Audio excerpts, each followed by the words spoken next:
minha irmã. Hoje, nessa nossa segunda catequese sobre o símbolo apostólico, nós vamos falar sobre a primeira afirmação do nosso creio, né? Creio em Deus. É a primeira afirmação e a afirmação mais importante, vamos dizer assim, do nosso símbolo apostólico, tá certo? Talvez em algum momento da sua vida você pode ter se perguntado, né? Será que Deus existe de fato? O que é de fato professar a fé em Deus?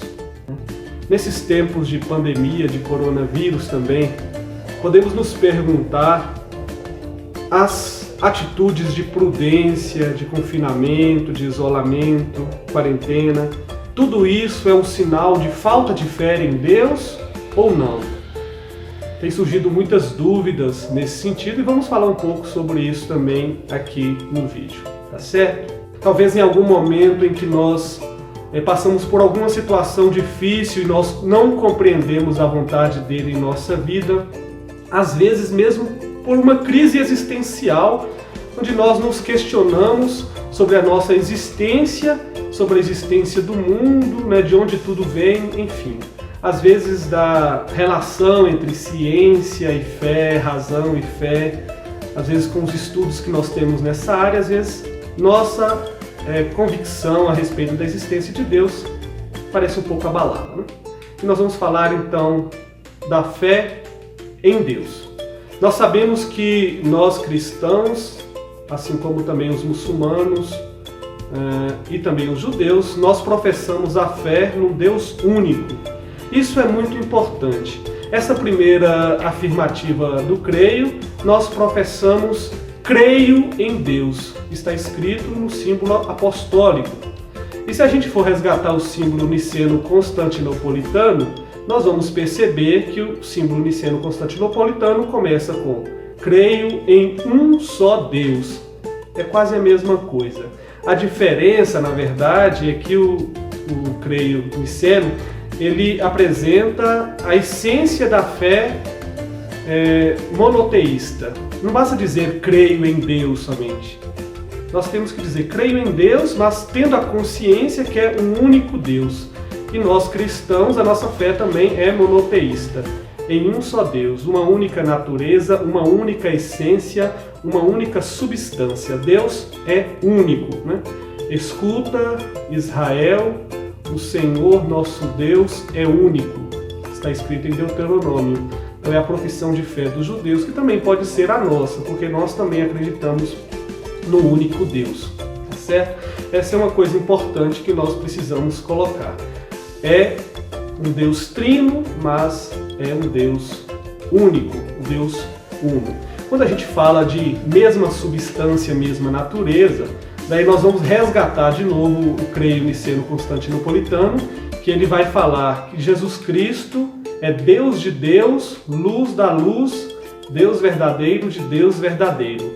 Depois vai dizer que é consubstancial ao Pai, a mesma substância do Pai. Podemos dizer também a mesma substância do Espírito.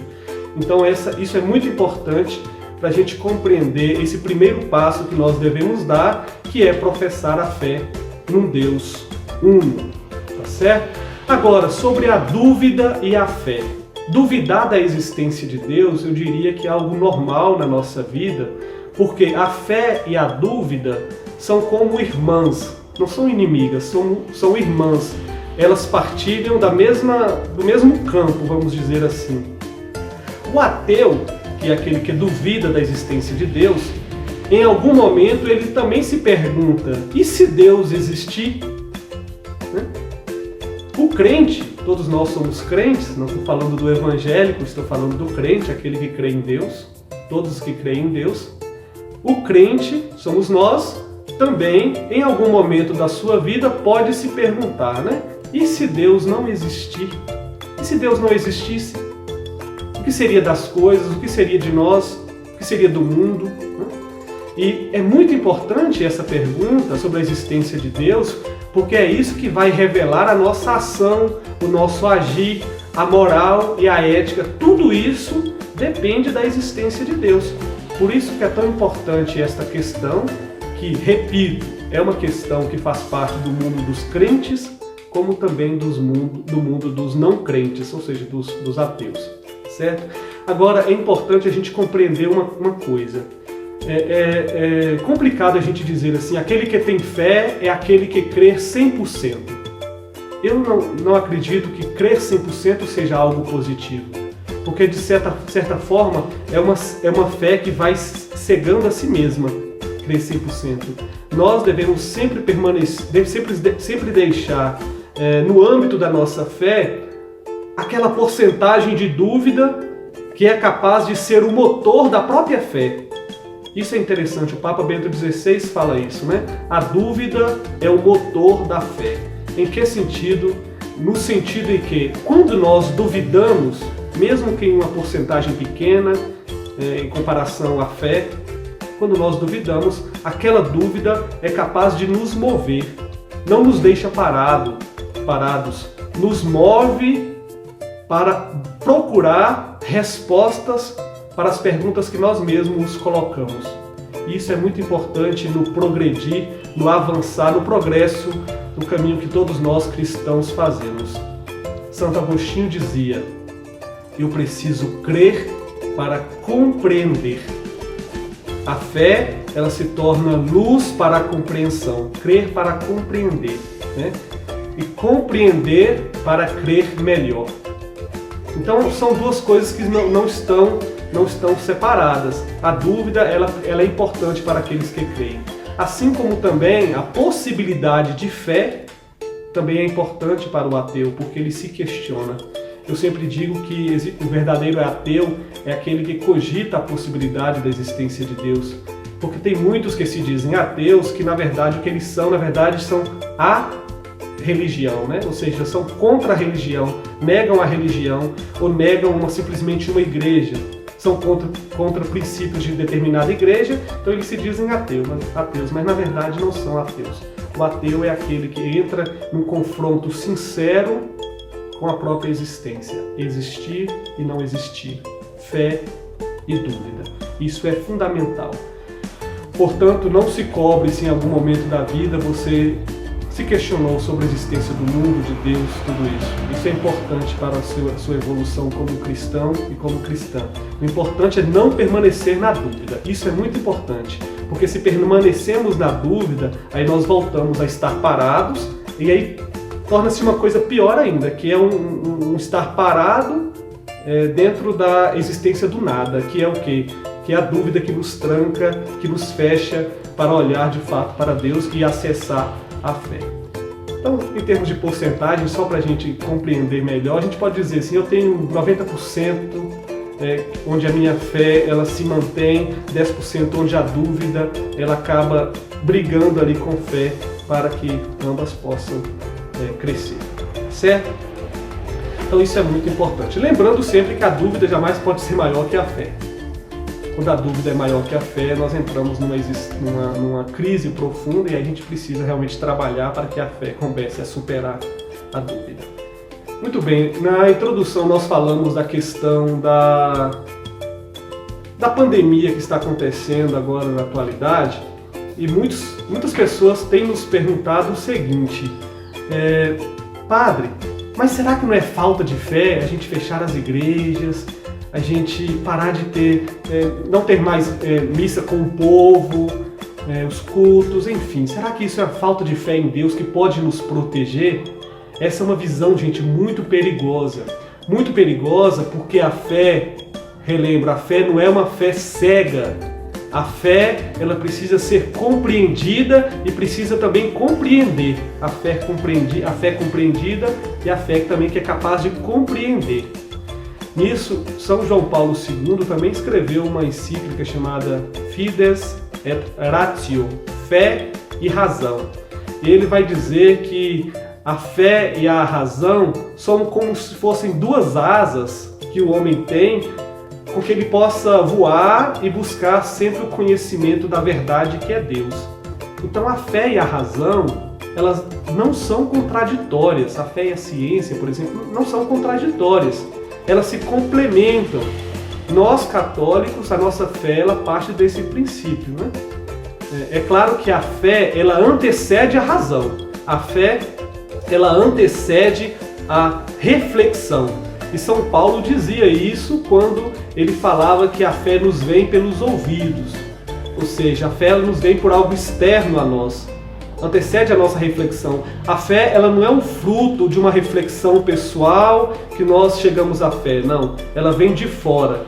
E essa aceitação é que nos faz realmente compreender que a fé ela não é cega. Ela pode haver um diálogo entre fé e razão, com certeza.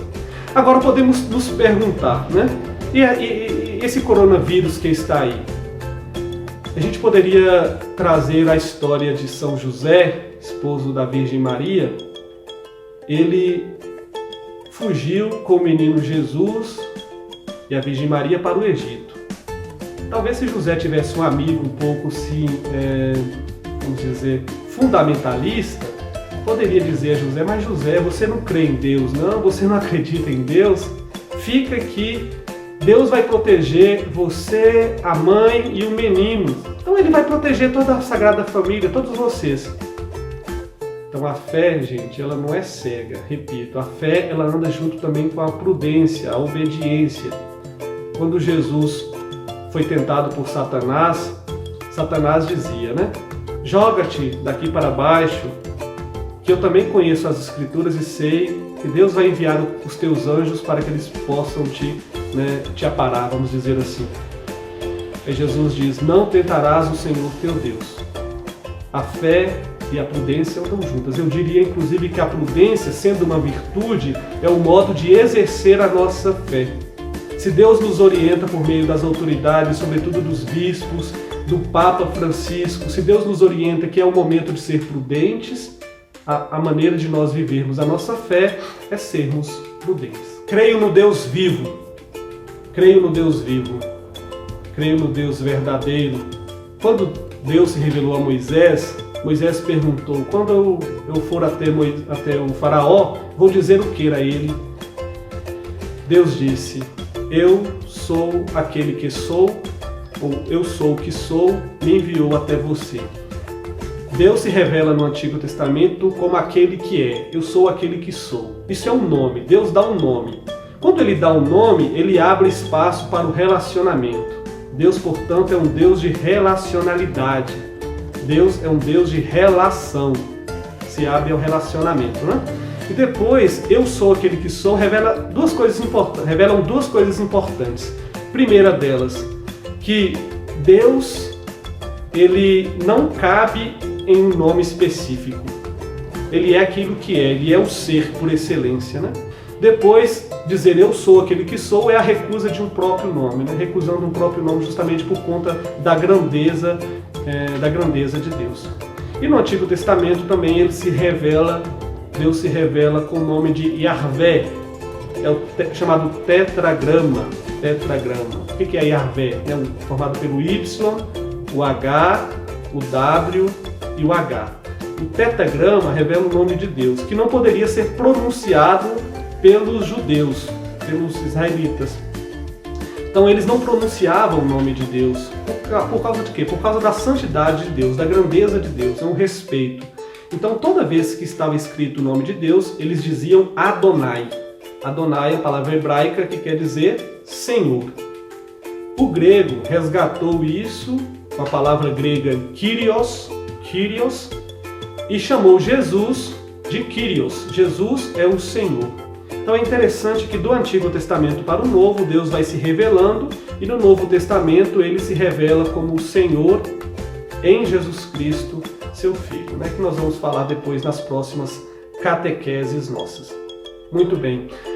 Então é isso aí, Deus se revela como Senhor, Deus se revela como verdade, Ele é a verdade, Deus é a verdade, Deus se revela como amor, Deus é amor. Portanto, nós podemos dizer, eu creio na verdade, eu creio no amor. Deus se revela em Jesus Cristo. Obrigado por nos acompanhar, fiquem com Deus e até a próxima. Aproveitem para se inscrever aqui no nosso canal da Paróquia Santa Cruz, por favor, compartilhem o vídeo e é isso aí. Obrigado.